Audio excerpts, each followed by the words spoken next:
aortic arch anomalies.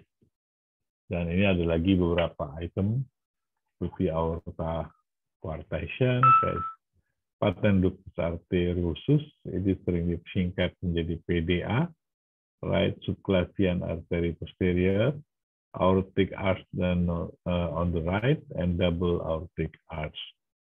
Umur berapa sih biasanya bayi atau anak bisa diketahui menderita penyakit ini? Umumnya dengan kecanggihan alat dan pemeriksaan sekarang ini, bahkan selama dalam kehamilan pun sudah diketahui. Kalau dulu sih nggak bisa. Dulu tunggu lahir dulu, baru lihat anak sering biru tiba-tiba, kalau nangis biru, kalau mau buang air besar dia biru, kalau dia ngedar maksudnya biru, dan apa lagi ya. Pokoknya kalau dia banyak bergerak saja bisa biru, telungkup ya. Kalau nanti dia mulai umur 2 bulan lagi bisa telungkup, dia biru sering kalau telungkup. Dan ini juga menjadi penyakit yang sering menyebabkan STI. STI itu sudden death infant, ya. Jadi kematian anak yang tiba-tiba. Itu sering juga itu ya, malamnya mau tidur masih bercanda-canda dengan papanya, dengan mamanya. Tiba-tiba mamanya mulai curiga jam 2 pagi kok nggak nangis nih anak, biasanya nangis jam 2, jam 3, seperti misalnya minta diganti popoknya. Dan begitu dicek, anaknya sudah biru, sudah mulai biru, sudah menghitam kadang-kadang, bahkan sudah putih kalau sudah lama terjadinya kematian. Ini dikenal dengan sudden death infant. Ya. Jadi beberapa penyakit ini yang bagian-bagian dari aortic arch anomalies ini sering menyebabkan SDI.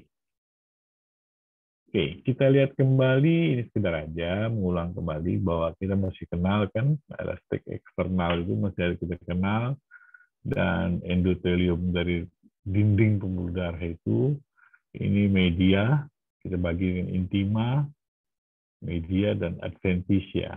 Ya. Ini cross section.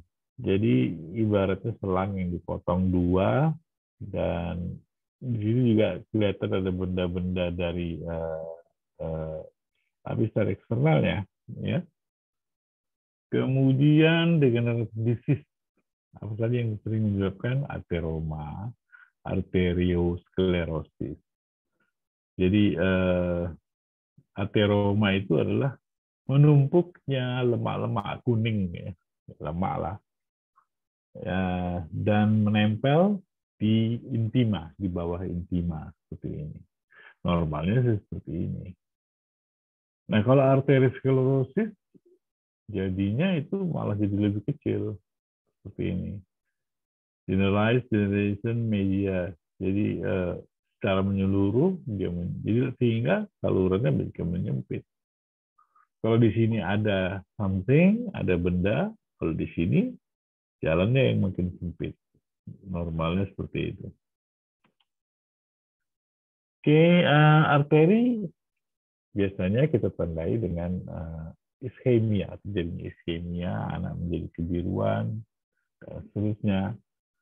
Tapi kalau limpatik itu vein, atau kalau vein ini biasanya terjadi kongestif. Jadi kalau ada something atau sesuatu atau sumbatan apapun di vena atau di pembuluh limf, itu biasanya terjadinya penyumbatan atau kongestif yang akhirnya menyebabkan terjadinya edema. Nah, simptom yang bisa terjadi adalah tentu functional disorders, seperti tidak bisa menggerakkan tangan, atau kalau pada bayi biasanya itu tidak bisa mengisap susu dari tiba-tiba dia tersedak, atau dia mulutnya tidak bisa mengisap puting payudara ibunya. Dan kalau ini sudah terjadi beberapa hal yang lebih mendalam atau lebih meningkat, tingkatannya lebih jauh, nah di sini mulai terjadi pain. Ya, pain itu kalau sudah terjadi infarction, sudah terjadi kelainan tropik atau ulcerasi dari kulit. Arteriosklerosis disease ini penyakit paling utama, apalagi di zaman-zaman sekarang. Ya, jadi ini harus dibedakan ya antara arteriosklerosis dengan aterosklerosis dengan arteriolosklerosis. Ya. Dan juga ada satu lagi Mockenberg medial sclerosis. Jadi pada hakikatnya arteriosklerosis itu adalah pengerasan dari dinding arteri. Kalau aterosklerosis adalah penumpukan lemak di bawah intima. Kalau Mockenberg medial sclerosis itu adalah terjadinya kalsifikasi di tunika media. Kalau arteriolosklerosis ini di arteri lebih kecil terjadinya dan di arteriol. Ya, seperti ini. Nah, atherosclerosis as a chronic inflammatory and healing response of the arterial wall to endothelial injury. Jadi setiap apapun jejas, ya. Injury ini bahasa Indonesianya jejas. Setiap apapun jejas yang dialami oleh endotelial itu akan menyebabkan terjadinya proses inflamasi dan di penyembuhannya selalu menimbulkan selalu terjadi aterosklerosis.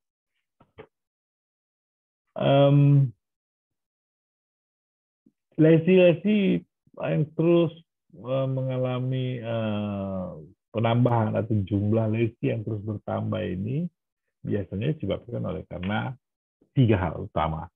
Modified lipoprotein. Lipoproteinnya berubah bentuk. Yang kedua, monocyte derived macrophage. Ada macrophage yang terbentuk khusus, kita kenal dengan MDMAC, biasanya istilah seperti itu, monocyte derived macrophage. Dan kemudian T lymphocyte, ya. T lymphocyte juga berperan dalam limfosit T juga berperan dalam terbentuknya lesi. Nggak tahu ya, tapi ini biasanya sering ditanya loh soal ujian. Ya mudah-mudahan aja nanti keluar ujiannya. Biasanya ini salah satu yang dikasih pilihan lain gitu itulah. With the normal cellular constituent of the arterial wall. Jadi materi selulernya normal aja di dinding arteri tersebut. Nah, patogenesis ini gimana gitu? Jadi endothelial injury tadi kan sudah dikatakan, endothelial injury ini menyebabkan vascular permeability, leukocyte adhesion, and thrombosis. Akumulasi dari lipoprotein, terutamanya yang lambat bergerak, yaitu low density lipid, dan oxidized from the level wall. Terjadinya oksidasi atau pembentukan oksidasi disebabkan oleh karena dinding pembuluh darah. Yang berikutnya lagi, teori yang menyatakan bahwa ini adalah merupakan serial dari interaksi seluler di foci dari injury. Ya, misalnya yang menyebabkan isi monocyte macrophage, yang T, SMCs of intimal or medical origin. Ini juga salah satu menyebabkan terjadinya interaksi. Menumpukan lipid ekstraseluler dengan sel-sel yang penumpukan selain juga penumpukan lipid juga akan diikuti dengan penumpukan sel-sel lain seperti macrophage, smooth muscle cell, sel-sel dari fat Wallace itu juga sering terjadi. Ya, ini patogenesis dari arteriosklerosis. Chronic endothelial injury seperti hiperlipidemia, hypertension, smoking, ini penyebab utama ini. Bagaimana secara ini bisa terjadi kronik pembuluh darahnya.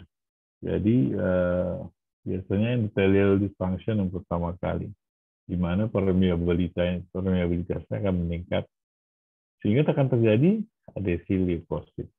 Kemudian monocyte adhesion, terjadi adesi monosit dan emigrasi. Kemudian smooth muscle-nya emigrasi dari media menjadi intima.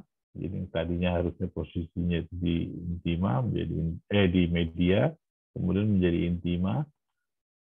Kemudian aktivasi dari makrofage. Makrofage ini tadinya membantu, ingin memperbaiki segala sesuatu. Dia merasa bahwa dia mampu mengatasi segala problem di pembuluh darah.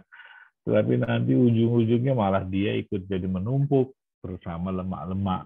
Tadi saya sudah sampaikan. Jadi makrofage ini juga nih awalnya niatnya baik, tapi kemudian dia juga jadi masalah baru. Makrofage dan sel-sel outer polos ini menelan lipid.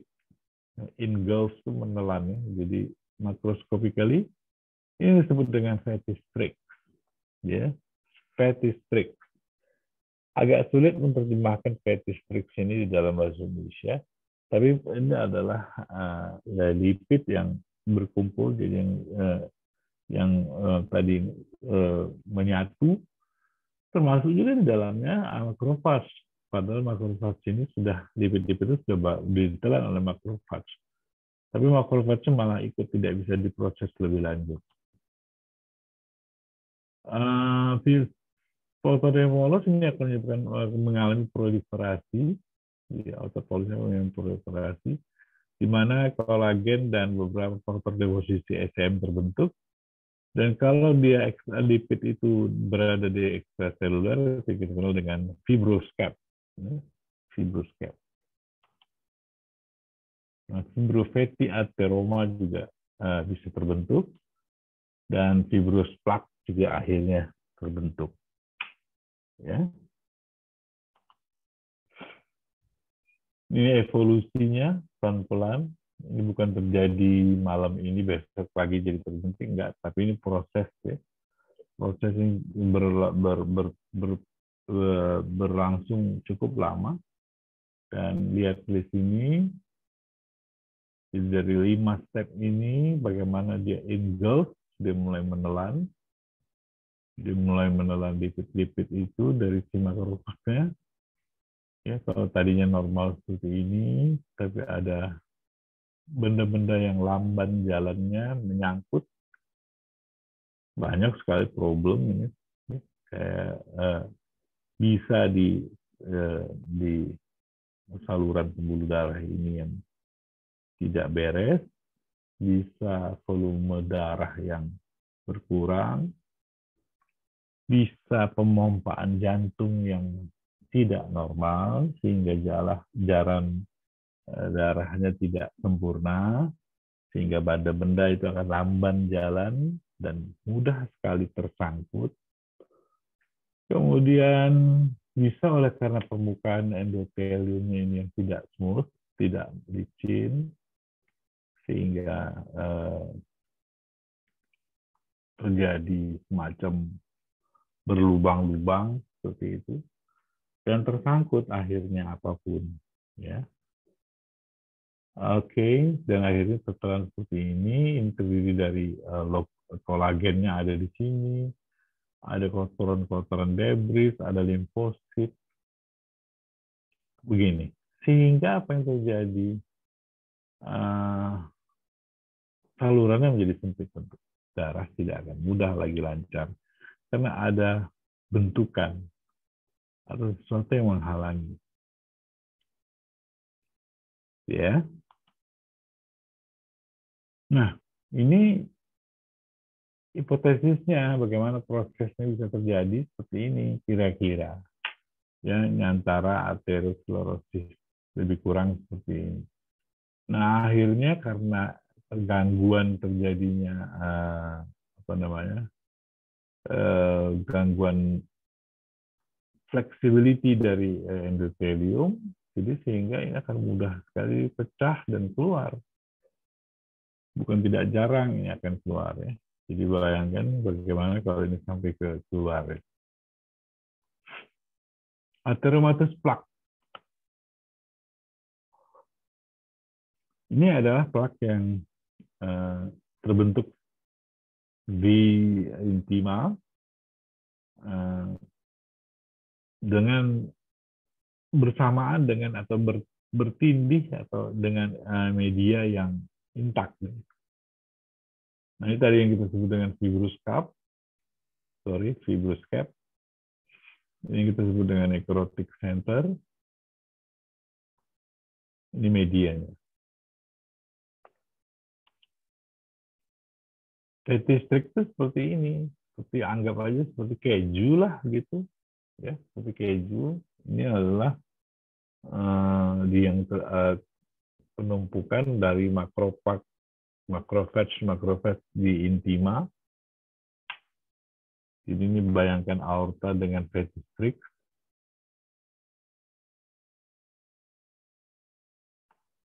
Juga disertai dengan ostia dari cabang-cabang pembuluh darah ini. Nah, kalau mikroskopisnya, kita akan lihat fatty streak ini merupakan hypercholesterolemic rabbit.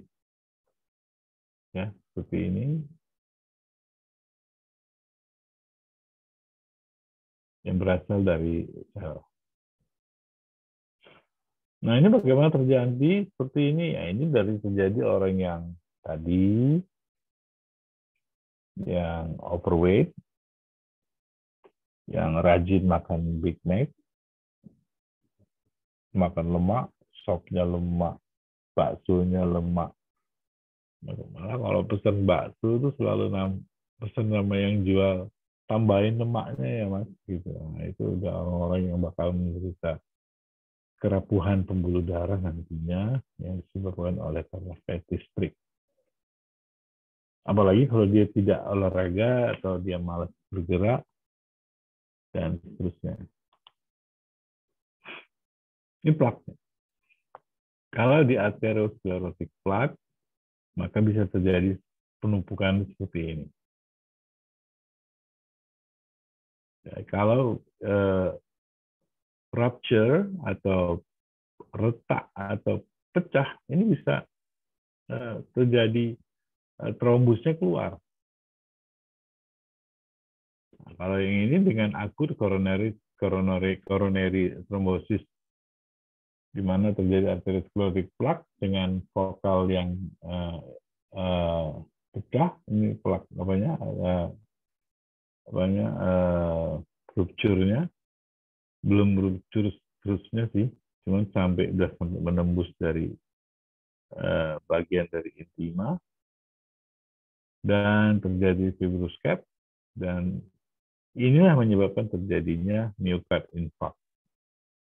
Karena kalau sudah sampai sini semakin awalnya cuma sedikit, lama-lama dia numpuk, dan akhirnya hampir sekian persen, ya 70 sekian persen tersumbat, maka makin besarlah kemungkinan berkurangnya pembuluh darah. Makanya karena ini terjadinya ini secara evolusi, secara pelan-pelan, biasanya penderitanya mulai mengeluh kebas-kebas. Di perifer, di ujung-ujung jarinya mulai terasa kebas. Kenapa? Karena pembuluh darah karena aliran darah tidak supply begitu jauh. Karena sering-sering tidak dapatkan jatah darah, maka ujung-ujung dari bagian tubuhnya seperti ujung-ujung jari mulai tidak sehat, terlihat warna kuning atau hitam, tapi bila sama sekali tidak didapat suplai darah, maka pembuluh darah tersebut, maka ujung-ujung jari tersebut bisa mengalami kematian, ya, yang kita kenal dengan nekrosis. Tidak ada pembuluh darah. Oke, kalau itu di daerah-daerah perifer seperti ujung jari kaki dan seterusnya, atau di bagian luar dari daun telinga dan seterusnya. Tetapi kalau jantung yang sendiri, artinya bahwa ini terjadi di pembuluh darah jantung, maka jantungnya yang akan tidak mendapatkan suplai darah. Kalau jantung tidak mendapatkan suplai darah, maka akan terjadilah kemungkinan serangan jantung yang kita kenal dengan myocard infarct, ya, kematian atau infark dari jaringan jantung, dan ini suddenly, ya, ini biasanya terjadi dengan tiba-tiba.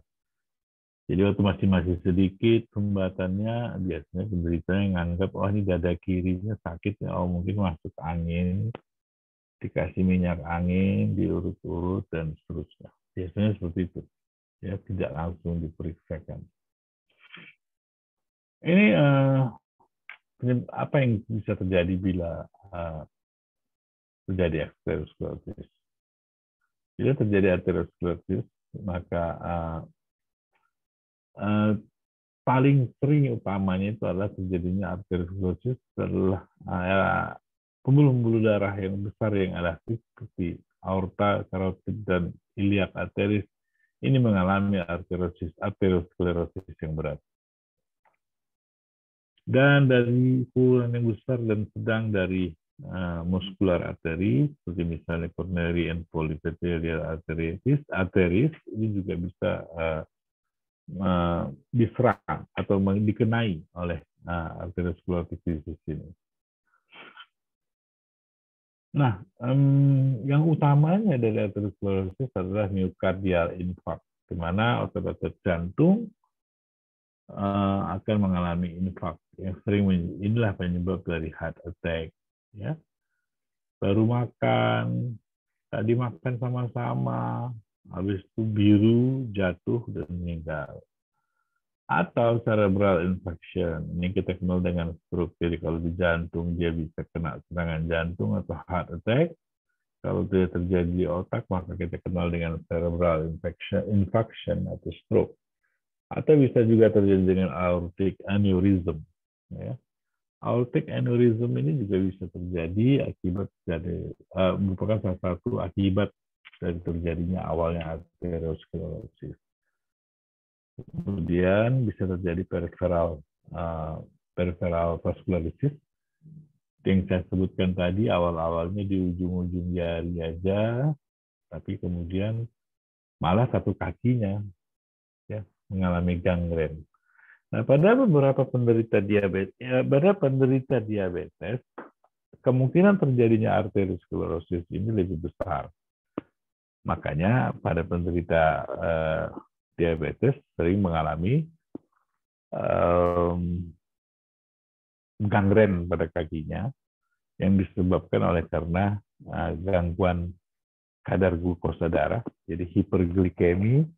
Nanti saya minta Anda semua membacalah kira-kira bagaimana hiperglikemi akan membentuk arteriosklerosis.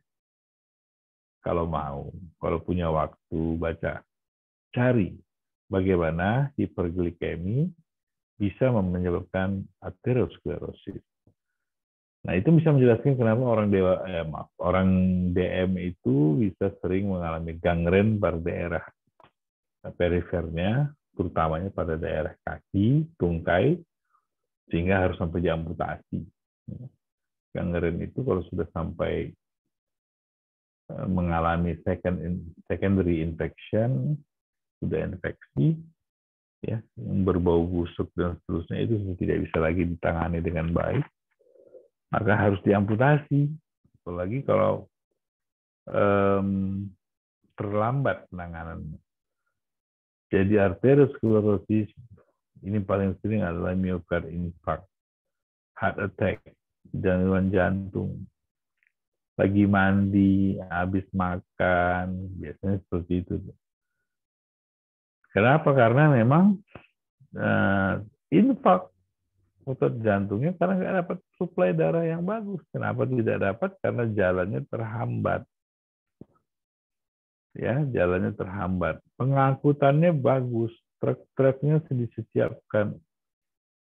Angkutannya juga sudah bagus, ada oksigen, ada benda-benda yang diperlukan untuk jaringan. Masalahnya jalannya berlubang-lubang dan sempit. Bahkan ada yang tidak dapat lagi dilalui. Nah, inilah makanya penderita miokard infark itu bukan terjadi karena proses 1, 2, 3 hari, tidak. Itu prosesnya memakan waktu. Seorang yang dari sebelumnya arteri atau pembuluh darah jantungnya itu baik, sampai terjadi akhirnya sklerosis, itu membutuhkan waktu. Nah, bagi beberapa di antara kalian yang suka membantu ibu atau pernah melihat bagaimana jantung sapi, kalau kalian menemukan jantung sapi yang cukup besar, ya tentu dari sapi yang cukup besar. Misalnya sapi yang cukup gendut, saya nggak tahu pula mengatakan sapi itu overweight kapan, gitu, nggak tahu. Tapi sapi yang gendut itu biasanya jantungnya juga besar. Kalau kalian nanti buka jantungnya, ya, itu akan bisa dilihat bahwa ada pembuluh darah baru. Jadi pembuluh darah baru atau neo namanya, neovascularization. Kalau dia sudah tersumbat, maksud saya ini, kalau terjadi arteriosklerosis, kira-kira sudah di atas 50% sumbatannya, walaupun masih bisa dilalui, tapi terjadi. Makanya terjadi tubuh memerintahkan di tempat yang terjadi penyumbatan tadi, misalnya, agar dibentuk neovaskularisasi, pembuluh darah yang baru. Jadi betul-betul hebat tubuh kita ini, dia cukup pinter. Order yang diatur oleh otak kita buat pembuluh darah baru. Nah, itu akan dibuat pembuluh darah baru dari tempat terjadinya penyumbatan menuju ke tempat target dari pembuluh darah apa yang mau diantarkan. Tetapi, nah ini dia masalahnya. Tetapi biasanya neovaskularisasi atau pembuluh darah baru itu rapuh, tidak sekuat pembuluh darah asli yang dibuat dari Tuhan, yang dibuat awalnya oleh tubuh kita dari sejak kita bangun sejak kecil. Oleh karena itu, bila terjadi arteriosklerosis pada jantung, maka dengan menggunakan teknologi yang sekarang, kita bisa lakukan pembersihan dari arteriosklerosis ini. Walaupun kadang-kadang tindakan ini yang kita kenal dengan kateterisasi, tindakan kateterisasi ini tidak semua pembuluh darah jantung. Nah, istilah sering kita dengar diket. Oh, saya sudah diket gitu. Terjadi kateterisasi.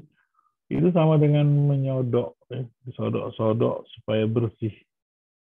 Masalahnya, karena yang menyodok pun dari luar hanya bermodalkan alat sodok. Saya katakan seperti itu ya, jangan berpikir sesederhana itu, tidak. Dan hanya bermodalkan alat sodok dan kamera. Masalahnya, kadang-kadang tidak bisa cuma lipit-lipitnya saja atau benda-bendanya saja yang tidak diinginkan yang akan kita keruk. Nah, itulah saya pakai atau kita sodok. Masalahnya pembuluh darahnya ikut rusak. Kalau tunika intima dan sudah rusak dan pembuluh darah ini sudah kehilangan otot-otot polosnya, maka pembuluh darah ini akan mudah kolaps. Akan mudah dia mengempis kolaps karena tidak ada lagi otot yang menyanggah karena akibat pembersihan tadi. Nah, oleh karena itu, setelah disodok, setelah dibersihkan, dengan alat yang sama, dipasanglah di pembuluh darah yang sudah dibersihkan tadi penyangga. Ya, penyangga itu disebut dengan apa? Ring. Nah, itu sering ada ring, jantungnya sudah ada ring. Ada orang yang ringnya sudah 6, ada yang sudah 5, sudah 9 ring, ada yang bahkan 12 ring, 13 ring. Dan ring-ring ini dipakai untuk supaya menyanggah pembuluh darah yang sudah dikorek tadi, sudah dikeruk tadi, sudah disodok-sodok tadi tidak kolaps. Nah, ring ini sendiri tujuannya terbuat dari bahan macam-macam seperti kuprum dan lain-lain. Kuprum itu Cu ya, dimasukkan ke dalam pembuluh darah jantung supaya pembuluh darah jantung tidak kolaps setelah dilakukan kateterisasi tadi. Mudah-mudahan kalian paham apa yang saya maksudkan tadi, walaupun ceritanya hanya cara apa ya, tidak ada pula visualisasi saya. Kemudian setelah dipasang ring, kalau tempat itu sudah sangat banyak, misalnya kalau mohon maaf lah ini saya ambil contoh. Nah ini pembuluh darah normalnya seperti ini. Ini tadi membentuk plak pelan-pelan, akhirnya menyumbat, mulai di sini sudah mulai sesak ini. Jalan sedikit, jalan 200 meter, sesak. Karena pembuluh darah tidak bagus lagi. Ini dan akhirnya ini sudah hampir semuanya terjadi penyumbatan atau stenosis. Ya, ini yang kita sodok-sodok tadi dengan alat CAT itu sodok. Di kalau ibaratnya ini saluran air, pembuangan di rumah kalian, itu sodok-sodok, ya. Katakanlah ini parit atau got yang menumpuk. Awalnya sih sedikit-sedikit seperti ini, oleh karena ada plak kecil gini. Tapi lama-lama kalau di parit rumah kalian itu ada sumbatan seperti ini, pembuluh endoteliumnya kecil, lama-lama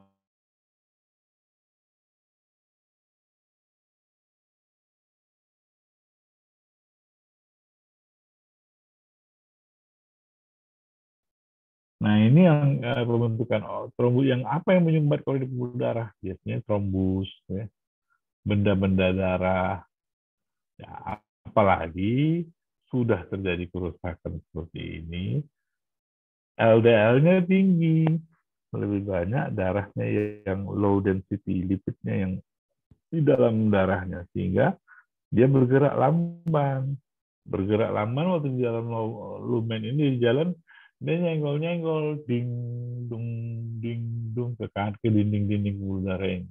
Suatu saat dia ketemu dengan pembuluh darah yang ada plak, ding nyangkut, benda-benda darah yang lain sudah lewat, dia malah lampu nyangkut, di sini nyangkut, air pembuluh darah nyangkut. Akhirnya dia sendiri dibalut atau dibungkus oleh endotelium pembuluh darah tersebut karena dianggap benda asing. Akibatnya penyumbatan ini menjadi lebih besar. Bayangkan ini, yang tadinya cuma plak, sudah berapa persen lagi tinggal ini kapasitasnya yang kanan bawah ini. Oke, kita sampai ke aterosklerotik plak.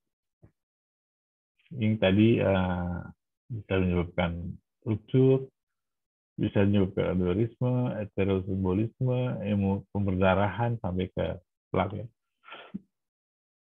Ateroma ini adalah coronary heart disease, termasuk bisa juga terjadi di cerebrovascular, pembuluh darah otak, dan bisa menyebabkan gangren dari ekstremitas tungkai biasanya. Risk factor, hipertensi, perokok, diabetes. Ya, jadi kalau punya tiga, ya lebih lengkap lagi. Sudah menderita hipertensi, perokok, diabetes. Wah, mantap. Ini biasanya penyebab yang tidak mendukung 100% tapi ikut membantu itu adalah insufficient regular physical activity. Tidak jarang bergerak, males. Semua pakai remote, ya kan? Nanti makan aja pakai remote, sendoknya jalan sendiri ke mulutnya. Gelasnya nanti pakai remote, bisa jalan sendiri semua lama-lama. Yang kedua adalah stres, tekanan yang berlama-lama, obesitas. Dan mohon maaf, ini akan kita saja yang tahu sebagai orang medis. Oral kontraseptif juga, alat-alat kontrasepsi oral. Ini juga penyebab minor dari terjadinya aterosklerosis, dari terjadinya ateroma, sorry. Ya. Kemudian gangguan ginjal seperti hiperurisemia. Siapa yang menderita hiperurisemia? Tentulah orang-orang yang bolak-balik makan Big Mac, lemak ke lemak, lemak ke lemak, fat, fat, fat, fat, fat, fat. Makan fat doyan, makan sayur moh. Fat oke, okay. Vegetables no. Saya pernah baca itu di t-shirt orang. Ekstrim banget ini orang, saya pikir ya. Kemudian hiperhomocysteinemia. Ini juga satu penyakit yang bisa menyebabkan terjadinya faktor resiko minor dari terjadinya ateroma. Apa saja yang bisa tanda-tanda kalau terjadi iskemik atau akibat ini timbulkan iskemik? Paling sering adalah kalau pada siapapun, dewasa, anak-anak, pain. Kemudian pain ini seperti apa? Pain yang awalnya intermittent, lama-lama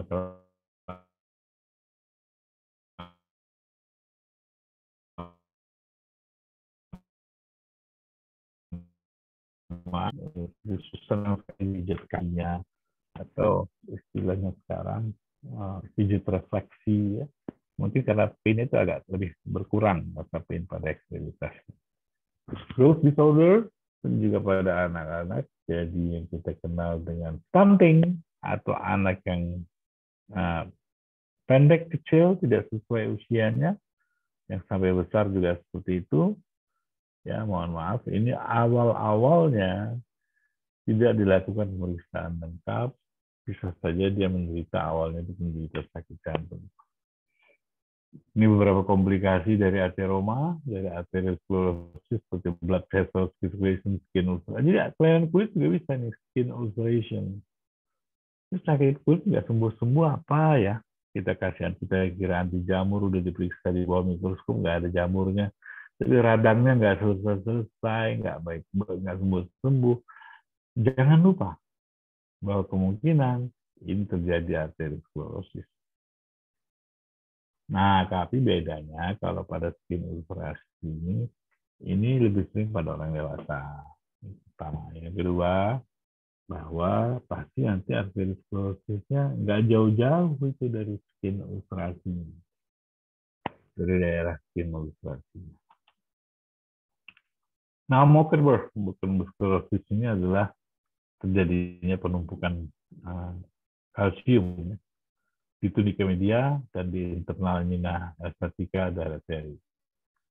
Dan ini terjadi sedimentasi dari kalsium, biasanya disebabkan oleh aging proses.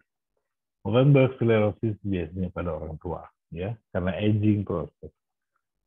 Arteriosclerosis ini adalah elastik tisu dari intima.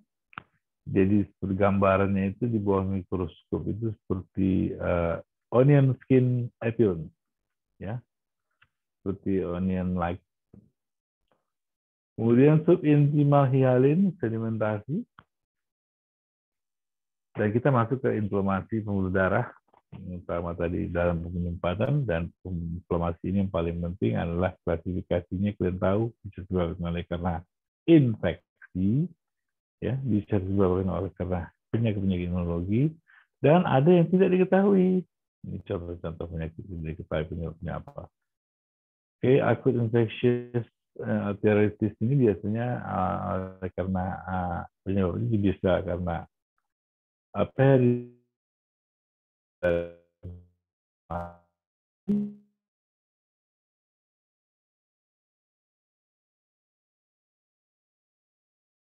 vaskuler dan seterusnya.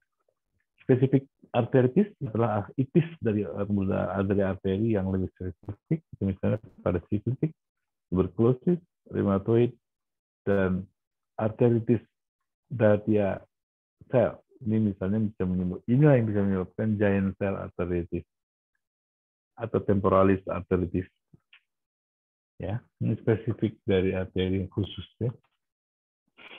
Kemudian yang imunologik apa? Yang imunologik yang paling perlu kita perhatikan di sini adalah anoxcoline purpura, tanda-tandanya. Ya, ini yang disebabkan oleh karena kompleks imun kompleks yang disebabkan oleh karena yang diperantarai oleh INCA.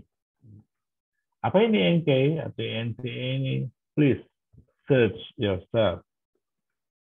So after this lecturing, you can search from your browsing apa itu ANCA. Ya.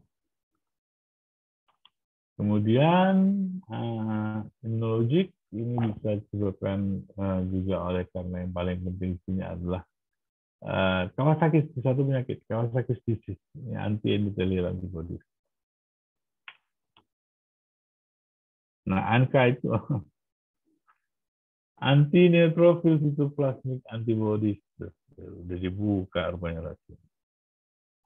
Lupa saya. Oke. Ini adalah antibodi yang akan melawan enzim-enzim yang ditemukan di dalam neutrofil. Anti-endothelial antibody seperti dijumpai ini biasanya pada penyakit SLE, systemic lupus erythematosus, atau pada Kawasaki disease. Oke, ini angka anti-neutrophil cytoplasmic antibodies. Jadi cytoplasmic staining angkanya dibandingkan dengan perinuclear staining atau PNK-nya. Ya, ini bisa akan dijumpai di sini nanti ada mikroskopik polyangiitis. Ya. Ini warna merahnya.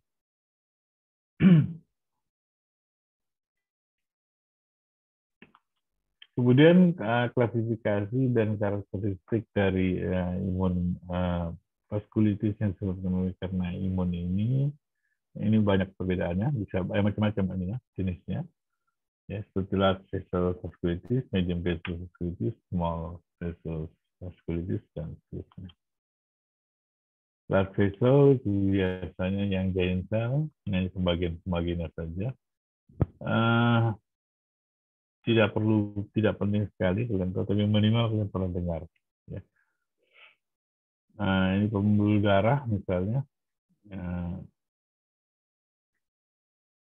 Ini dengan pewarnaan HNE, dengan pewarnaan hematoksin eosin aja, kita bisa menemukan temporary artery showing a giant cells generated internal elastic lamina. Begitu besar. Oke. Takayasu disease, ini salah satu yang perlu juga kita tahu, ini sering tiba-tiba nanti di pantai, waktu menjadi tenaga medis, dokter pantai atau di daerah-daerah wisata, di mana terjadi Takayasu disease, ini terjadi sindrom dari aortic arch syndrome. Jadi ini ada pulsanya menghilang, wanita muda biasanya bisa kebas tiba-tiba. Ini bagian-bagian yang klinis secara klinis bisa ditemukan pada penderita yang tadi.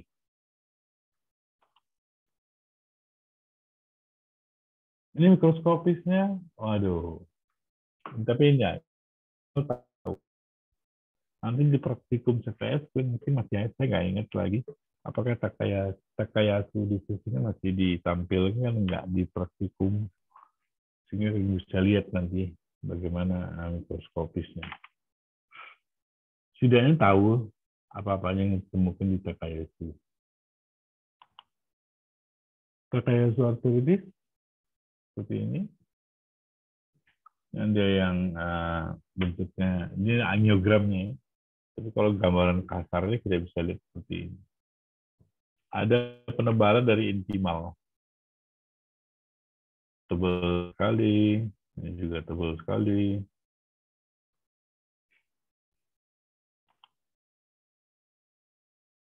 Ini histopatologinya, histologinya bisa kita lihat seperti ini. Ya,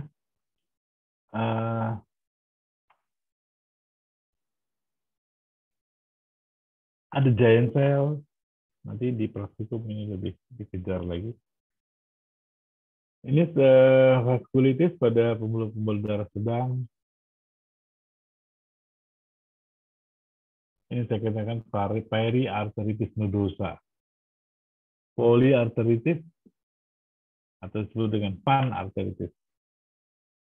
Secara klinisnya ini bisa terjadi demam yang turun naik, penurunan berat badan yang tiba-tiba, malaise, letargi, peripheral neuritis, mialgia, progresif arthralgia.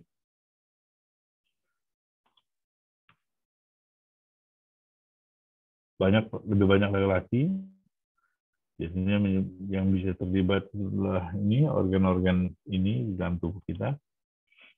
Dan bedanya periarteritis nodosa ini, apa yang kita temukan secara makroskopis itu adalah protruding mass, ada massa yang menonjol lebih kurang 2,4 cm sepanjang arteri. Biasanya secara ini, kemudian ini hasil pemeriksaan mikroskopisnya. Ya, oke. Nah ini dia, segmented fibrinoid necrosis bisa terjadi, nekrosis, trombotik ofusi, ada benda-benda yang ofusi. Ya, seperti ini kira-kira.